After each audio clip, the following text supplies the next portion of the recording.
maaaring mayroon kang magandang dahilan. Pero, napakaraming butas sa mga sinasabi mo. Paano naman ang mga tides?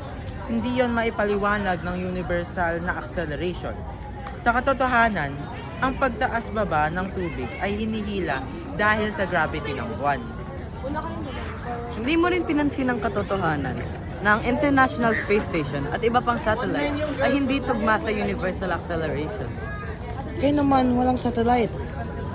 Nakalimutan mo rin ang katotohanan na ang gravity ay may iba't ibang intensity sa buong mundo na nag-iiba dahil sa pag-ikot ng Earth ng iba't ibang altitude or Kaya latitude. sila.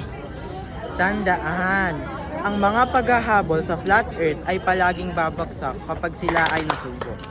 Ang mga ito ay mga pagpapalagay lamang kumpara sa mga tsoryang sinusuportahan ng scientificong ebidensya at mga imahe ng satellite.